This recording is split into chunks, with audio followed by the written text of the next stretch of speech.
ایک ہی روڈ کے اوپر آپ کو رکشے والے، کاروں والے، پیدل چلنے والے، ریڑھی والے بھی نظر آئیں گے.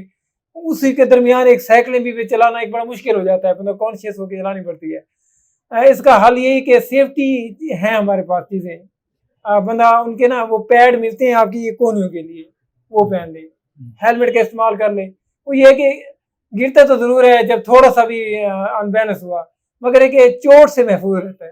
اچھا ایڈی بھائی، آپ کے پاس چوائس ہے جی. ایک طرف ہوائی جہاز ہے، ٹھیک ہے. ایک طرف فراری ہے، ٹھیک ہے. دنیا کی مہنگی ترین گاڑی، ٹھیک ہے. یا BMW لے لیں، ٹھیک ہے. اور ایک طرف سائیکل ہے. سائیکل ہے. آپ ان تین میں سے کوئی ایک چیز سلیکٹ کرنی ہو اپنے لیے تو کیا سلیکٹ کریں گے؟ میں اس وقت موجودہ صورتحال میں سائیکل سلیکٹ کروں گا.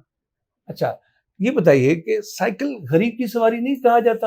ہاں یہ کہا جاتا تھا، میں بتاؤں اچھا. آپ کو یہ کوئی شک نہیں ہے. جب میں شروع میں سائیکلنگ کی نا، میں اپنے آپ کو چھپاتا تھا، ظاہر نہیں کرتا تھا، لیکن میں نے نا اپنے آپ سے جنگ لڑی ہے. کئی جگہ ایسے بھی ہے کہ سائیکل سامنے نہیں رکھتا تھا، سائیکل پہ جاتا تھا، وہاں لوگوں کو پتہ نہ چلے میں سائیکل پہ ہوں، لوگ کیا کہیں گے. یہ میرے اندر سوال تھے، خوف تھا. مگر میں نے اس کا مقابلہ کیا ہے کہ یار لوگوں کو نہیں دیکھنا. جب آپ جیسے لوگوں کی باتیں سنی ہیں کہ وہ جو یہ لوگ تو کہتے رہیں گے نا، میں جس پہ مرضی سفر کروں، میں نے اس کا یہ جو مرلہ تھا نا، اس کو میں نے کراس کر لیا ہے. اب میں بڑا فخر محسوس کرتا ہوں. اب یقین کریں میں ہر ممکن کوشش کرتا ہوں کہ گاڑی کے بجائے اگر سائیکل ہے نا میرے پاس، میں اس کا استعمال کروں بجائے گاڑی کے. اچھا آپ کو سائیکل چلانے کا شوق ہے؟ جی. آپ سائیکل پر دنیا گھومنا چاہتے ہیں، پاکستان کے بھی چپے چپے کونے کونے میں آپ سائیکل پر گئے ہیں. ایک سوال یہاں میرے ذہن میں آتا ہے کہ آپ گھر سے نکل رہے ہیں، کسی شادی پر جا رہے ہیں، آپ کہتے ہیں کہ مجھے کوئی خوف نہیں، کوئی ڈر نہیں، کوئی شائنس نہیں، شرمساری نہیں کہ میں سائیکل پہ جاؤں. کیا ہماری بھابھی اور ہماری بھتیجیاں بھی سائیکل پر آپ کے ساتھ بیٹھنا پسند کریں گی؟ میرے ساتھ بیٹیاں تو بیٹھنا پسند کرتی ہے اپنی. الحمدللہ بڑی خوشی سے. اور میں ایک نا پلان کر رہا ہوں، یہاں تک میں سائیکل پہ ان کو لے آؤں گا. ان کے لیے ایک سرپرائز ہوگا بیٹیوں کے لیے. اچھا. مسز سائیکل چلانے کا شوق رکھتی ہیں، چلاتی رہی ہیں. اچھا میں نے اس کو سائیکل بھی دی ہے، بہترین چلائی ہے، مگر وہ یہ ہے کہ ہمارے پاس نا ابھی اتنا نا وہ نہیں ہے، ماحول نہیں ہے کہ اس کو بھی میں نا اب ماحول کا اس لحاظ سے سامنا نہیں کر پا رہا. اس کو بھی میں سائیکل پہ لے کے بعد. یہ تو آپ کا کمزور پہلو ہے. یہ کمزور پہلو ہے، یہ بالکل. آپ انہیں بطور سائیکلسٹ لے کر آئیں انشاءاللہ. کیا آپ فیوچر میں آپ کا کوئی ایسا پلان ہے کہ آپ بیوی کو بھی سائیکل پر لے کر؟ یہ تو میری بڑی خواہش ہے، ایک ایسی سائیکل تیار کروں جس میں ہول فیملی پر سفر کر رہی ہوں. بہت اچھا، میں اس دن کا انتظار کروں گا انشاءاللہ. اچھا ایک اور بات یہ ہے کہ آپ جب باہر جاتے ہیں، دور دراز کا سفر کرتے ہیں، سرائی علاقہ ہے، ریگستان ہے، پہاڑی علاقہ ہے، چشمے ہیں، آپ کو کیا یہ محسوس نہیں ہوتا یہ غیر محفوظ سواری ہے؟ آپ لٹ بھی سکتے ہیں، آپ سے کوئی سائیکل بھی چھین سکتا ہے، آپ کوئی جیب بھی خالی کر سکتا ہے، اور سائیکل خراب بھی تو ہو سکتا ہے. تو آپ بے سر و سامانی کی حالت میں کیا کریں گے؟ تو کیا اس کے لیے آپ تو یعنی کہ حفاظت کے لیے کیا کرتے ہیں؟ آپ جب آپ ٹورس پہ جاتے ہیں، ہم 15 دن 20 دن ہم دیکھتے ہیں آپ کو سوشل میڈیا پر کہ آپ سفر پہ نکلے ہوئے ہیں، تو ایک غیر محفوظ سواری، جان بھی خطرے میں اور علاقہ بھی غیر. تو ایسی صورتحال میں آپ کیا کرتے ہیں؟ صورتحال میں نا توکل اللہ ہوتا ہے. یہ ساری چیزیں ہوتی ہیں ہمارے علم میں کہ رات کو آپ دیکھیں، ابھی لاسٹ ٹائم جب گئے نا ٹور پہ تو وہاں لکھا ہوتا یہاں شیر ہیں، احتیاط سے گزرے ہیں، احتیاط سے کیمپ لگے ہیں، ان کی حفاظت کریں. میں نے حاج صاحب کو کہا ہمیں اپنی حفاظت چاہیے، نہ کہ ان کی حفاظت کریں. میں نے کہا دیکھیں بات یہ ہم یہ رہتا ہے ڈر، یہ ہر وقت ہی رہتا ہے ٹور کے دوران، کچھ بھی ہو سکتا ہے. پہاڑ کے دامن میں سوتے ہیں، پتھر گر سکتا ہے. کہیں اب ایسے علاقے آتے ہیں جہاں پر جنگلی جانور ہیں، ٹینٹ لگا کے سوتے ہیں، خوف ہوتا ہے یار یہ کوئی آ کے حملہ نہ کر دے جنگلی جانور یہاں پر. مگر ساتھ نا اس کا ہمارے پاس سلوشن جو ہے نا، وہ ایک تو ہے سب سے بہتر جو ہے نا، وہ توکل اللہ ہے. جو دیکھے اللہ کے ساتھ اس کے جو ہم نے اذکار کرتے ہیں نا جانور سے، شر سے بچنے کے، میں لگتا ہے وہ ہمارا نا ایک حالہ بنا ہوا ہے، آتا بنا ہوا ہے. اللہ تعالیٰ ہمیں اس سے بڑا محفوظ رکھتا ہے. اور ہم مصیبت ازمائشیں آئی ہیں، قریب سے گزر گئی ہیں، لیکن ہم اس سے بڑے محفوظ رہے ہیں. اب اس کے لیے نا جو یہ چیزیں تو وہ ہیں نا جو ہم محسوس کرتے ہیں، ہر ایک اس پہ یقین نہیں کرے گا. اب ہم نیکسٹ نا اپنے ہر ٹور میں نا چیزوں کو امپروو کر رہے ہیں. اب اس کے لیے کچھ آلات ہیں، چیزیں ہیں ہمارے پاس ہونا ضروری ہے، تاکہ جیسے الیکٹرک گن ہے وہ ٹورسٹ کا ایک ویپن ہے، وہ لازماً ہونا چاہیے. ایک سٹک ہے وہ اس میں سپرنگ نما ہوتی ہے, ہاتھ جتنی ہوتی ہے, جیسے اس کو آپ کلک کرتے ہیں فوری بڑی ہو جاتی ہے. آپ کسی بھی جیسے کوئی فوری کتا جانور حملہ کرتا ہے فوری اس کو ماریں گے, اس کو ایک دو کا ٹھکانے آ جائے گی. یہ دو آلات ہیں جو میری اب خواہش ہے, کوشش ہے, اس کو میں اب اگلے ٹور میں رکھوں. جس طرح آپ نے کہا نا جنگلی جانور, اب ایسا ہو بھی سکتا ہے. اچھا اس میں ہم نا اکثر دوست یہ کہتے ہیں بھائی اس دوران ہم نے گروپ کی شکل میں رہنا ہے, ہر ایک نے بچاؤ نہیں کرنا, ہماری سیفٹی اسی میں گروپ کی شکل میں ان کا مقابلہ کریں گے. اچھا ہمارے پاس سٹک ہوتی ہیں, سٹک کی صورت میں ہم نے جو ابھی تک رکھے نا وہ ہمارے پاس امبریلا چھتری ہے, وہ ایک سٹک بھی ہے, وہ ہمارا ہتھیار بھی ہے, تاکہ جس سے اس کو دور رکھا جا سکے. پھر لائٹ کو روشن رکھتے ہیں, ایسے بھی جگہ آتی ہیں لائٹ جلا جلا کے گزر ہوتے ہیں, وہ روشنی, اور اس کے ساتھ ابھی ہم الیکٹرک وہ لے کے جا رہے ہیں, ایک سلنڈر بھی لے کے جائیں گے, تاکہ وہ بھی ہمیں نا ایک سیفٹی, رات کے وقت سیفٹی کا کام دے جہاں لکڑی نہ ہو. ایک سوال میرے ذہن میں یہاں ابھی بیٹھے بیٹھے پیدا ہوا ہے کہ سائیکل کو غریب کی سواری کہا جاتا ہے, تو کیا ایسا ہے کہ امیر لوگ بھی سائیکلنگ کرتے ہیں؟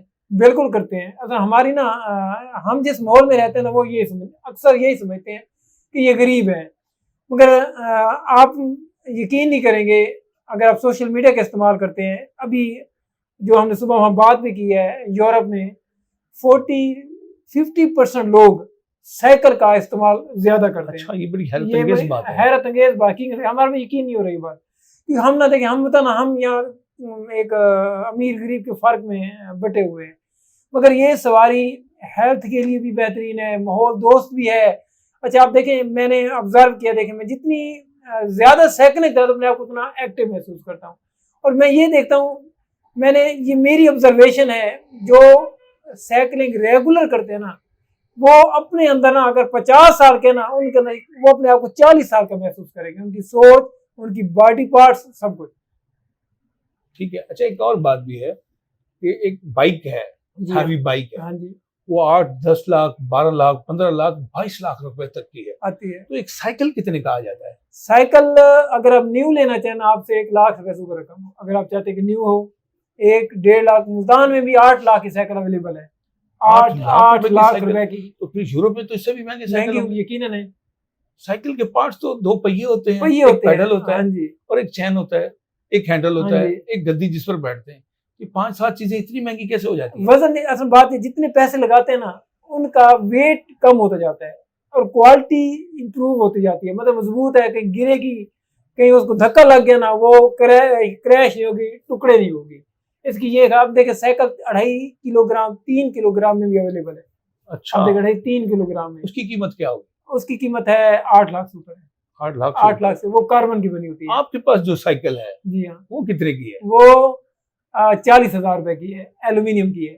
اچھا, یعنی ہماری جیب میں جو موبائل ہے وہ بھی 40,000 سے اوپر کا ہوتا ہے, وہی اوپر ہوتا ہے, اور سائیکل اتنے میں آ جاتی ہے, اور آپ کی صحت کو بھی اچھا رکھتی ہے, تندرست اور توانا رکھتی ہے, بیماریوں سے بچاتی ہے. اے ٹی جیڈ صاحب ایک سوال اور بھی ہے, کیا ایک سائیکلسٹ کے لیے کوئی الگ سے صحت مند خوراک بھی ہے یا وہ عام لوگوں کی طرح کھاتا پیتا ہے؟ سب سے بہترین خوراک یہی ہے, جو سبزی ہے, فروٹ ہے, نیچرل چیزیں نا, وہ اس کی سب سے بہترین خوراک ہے. فن پہلوانی میں جو پہلوان ہوتا ہے وہ بکرا کھا جاتا ہے, دہی کے کھونڈے کھا جاتا ہے, سردائی کے وہ جو دورے ہیں وہ پی جاتا ہے, تو آپ بھی کچھ ایسا کرتے ہیں؟ نہیں, ایسا کچھ بھی نہیں ہے. میں تو ہماری سب سے بہترین ہے کہ ہم سفر میں نا ہمیں سبزی ملے, فروٹ ملے, ڈرائی فروٹ لے لیتے ہیں, چنے, بلیک چنے لے لیتے ہیں, قدرتی چیزیں یہی ہے. اگر ساتھ گوشت کا سیزن ہے تو وہ بھی ہم اس کو بوائل کر کے ڈرائی کر کے لے جاتے ہیں, ساتھ ٹکڑے لے کے جاتے ہیں. ابھی ہم نا یہ پلان کر رہے ہیں کہ ہمارے پاس گیس کا سلنڈر ہوگا, ایسی سبزیاں بھی کچھ ساتھ رکھیں جو پانی میں بھگو دیں, کچھ دیر بعد تیار ہو جائے, پکا کھا لیں. جیسے چنے ہیں, یہ ان میں جیسے دالیں ہیں. اچھا, کوئی چنے کے پہلے آلریڈی پکے ہوئے ہوں گے, اس طرح انشاءاللہ اس کا اس میں ہے پلان ہمارا. اچھا ایڈی بھائی یہ بتائیں کہ آپ سائیکل پر سفر کرتے ہیں, آپ دور دراز کا سفر کرتے ہیں, تو یہ جو آپ سائیکل ٹور کرتے ہیں, ہاں جی, تو کیا یہ آپ کو کوئی اسپانسر کرتا ہے یا یہ بھی آپ اپنی پاکٹ منی خرچ کرتے ہیں؟ یہ جو جتنے سائیکلسٹ دور دراز کا سفر کرتے ہیں انہیں کوئی اسپانسر کرتا ہے یا اس پر اپنی جیب سے خرچ ہوتے ہیں؟ ایک ٹور پر کتنے پیسے خرچ ہو جاتے ہیں؟ یہ پاکستان میں تو اسپانسر ملنا لینا مشکل کام ہے, بہت مشکل ہے. اور یہ شوق ہے، یہ ساری گیم شوق کی ہے، اور اس میں پیسے لگانے پڑتے ہیں، خود سے لگا کے آتے ہیں، ٹور کرتے ہیں، اور اس کا پلان پورے سال کا چل رہا ہوتا ہے ہمارا. یعنی کہ اب اگلا ٹور جو میرے عید کے بعد شروع ہو رہا ہے، اب وہ 1 سال پہلے سے ہی اس کا پلان تھا کہ کون سے مہینے میں کب سے شروع کرنا ہے، کیا کیا چیزیں ریکوائرمنٹ ہیں، سائیکل کے کیا کیا چیزیں ساتھ ہونی چاہیے. وہ سارا پلان کلوز ہوتا جا رہا ہے، ختم ہوتا جا رہا ہے انشاءاللہ. اور اس کے لیے جو پیسے لگتے ہیں نا، میں بتاؤں آپ کو، آپ دیکھیں حیرت والی بات یہ ہے، ہم نے پہلے جو ٹور کیا نا وہ بہت مہنگے کیے ہیں. جو میں نے سمجھا اس میں ہماری نا سمجھ بو یہ تھی، کم تھی کہ ہم نے نا اس میں ہوٹلنگ کی ہے. ہوٹلنگ کیونکہ ہمارے ٹور میں نا 2 چیزیں سب سے اہم ہے، کھانا اور رہنا. یہ اسی پہ پیسہ زیادہ لگ جاتا ہے. اور یہ دونوں چیزیں ہم نے اب یہ دیکھا ہے کہ اگر ہم کھانا بجائے ہوٹلوں کے، اگر خود کمپنی ہمارے پاس ہے وہ کرتے ہیں تو ہمارا کافی بجٹ کم ہو جائے گا. اور رہنا، یہ تھا رہنے کے لیے ہمارے لیے یہ ہوتا ہے کہ ہمارے لیے پاور سپلائی ہونی چاہیے. اب ظاہر بات ہے ہم تو چلو گزارا کر لیں گے، ہمارے موبائل تو 1-2 دن میں بند ہو جائیں گے. اب اس کا اب یہ حل نکالا ہے، اگر ہم نے پاور سپلائی کا متبادلہ کا ارینج کر لیتے ہیں، کھانے کا متبادلہ ارینج کر لیتے ہیں، تو ہمیں ہوٹلوں کی ضرورت نہیں پڑے گی، کسی ریسٹورینٹ کی ضرورت نہیں پڑے گی. اب یہ کہ ہم سولر پلیٹس عام ہو چکی ہیں، دوست سفر بھی کر چکے ہیں، معلومات بھی ہم بھی وہ ساتھ لے کے جا رہے ہیں. انہیں کہا آپ ساتھ رکھیں، آپ کو کہیں ضرورت نہیں ہوگی. ٹھیک ہے سر. یہ سائیکلنگ، سائیکل چلانا، جی یہ کوئی نشہ تو نہیں ہے، کوئی ایڈکٹ تو نہیں ہے، یہ ایڈکشن تو نہیں ہے؟ نہیں، میرے خیال میں اصل میں نا بات یہ ہے، نشہ ہے بھی صحیح، نہیں بھی صحیح، دونوں چیزیں ہیں. میرے جیسے بندے کے لیے نا یہ نشہ ہے. اچھا، میں اپنی زندگی میں دیکھا ہے 2 چیزیں ایسی ہیں نا جس میں ٹائم لیمٹ کو میں کراس کر جاتا ہوں. ایک، جب میں پڑھا رہا ہوتا ہوں، وہ اتنا میں اس میں بعض کا گم ہو جاتا ہوں، ایسا لگتا ہے میں وہاں موجود نہیں ہوں. میں اور بچے اتنا گہرائی میں چلے جاتے ہیں سمجھانے میں، مجھے ایک لگتا ہے یار پتہ نہیں میں کہاں تھا. دوسرا، سائیکلنگ. میں جب ٹائم بنا کے چلتا ہوں، آج 1 گھنٹہ کروں گا، میں 1.5 گھنٹہ کر کے آ جاتا ہوں. پھر میں رکتا ہوں، یار میں نے زیادہ کر لیا، اپنے آپ سے لڑ رہا ہوتا، نہیں واپس آنا ہے. اگلی بار ہو سکتا ہے گھر والے اجازت نہ دیں، آپ 1 گھنٹے کا کہہ گئے، بچے پڑھنے کے لیے آئے ہوئے، آپ لیٹ آئے. ان کے میں نے ان 2 چیزوں میں نا اپنی لیمٹ کو توڑا ہے، ان 2 چیزوں میں. جی بھائی، آج کا آخری سوال یہ ہے، جی آپ کو اللہ تعالیٰ جنت آمین الفردوس میں وہ اچھا مقام دے دیتا، آمین. تو کیا آپ جنت میں بھی سائیکل کے ساتھ جائیں گے اور وہاں بھی سائیکل سواری کریں گے، یا وہاں آپ حوروں میں، باغات میں، میوہ جات میں کھو جائیں گے؟ کیا وہاں بھی سائیکل چلنا پسند کریں گے؟ دیکھیں، جو انسان چیزیں دنیا میں پسند کرتا ہے نا، جو اچھی لگتی ہے نا، وہ اللہ تعالیٰ سے یہی درخواست کرتا ہے کہ یہ مجھے آخرت میں بھی دے. یقیناً میری پسندیدہ سواری ہے، تو میں یہی خواہش کروں گا کہ یہ بھی میرے ساتھ ہو. یعنی آپ جنت میں بھی سائیکل کی سواری کو پسند کریں گے؟ پسند کروں گا. بہت شکریہ خواتین حضرات. یہ تھے ایڈیجٹ مند، جو بنیادی طور پر ٹیچر ہیں اور سائیکلسٹ ہیں، اور ہماری آرگنائزیشن ارتقاء آرگنائزیشن کے مرکزی عہدیدار ہیں. آج آپ نے ان کی گفتگو سنی اور ہمارے سوالات اور ان کے تسلی بخش جوابات آپ نے سماعت فرمائے. امید ہے ہم ایک نئے مہمان کے ساتھ اگلے پروگرام میں آپ کے سامنے پھر حاضر ہوں گے. تب تک کے لیے اجازت، اپنے میزبان خواجہ مظہر صدیقی کو اجازت دیجیے. اللہ حافظ.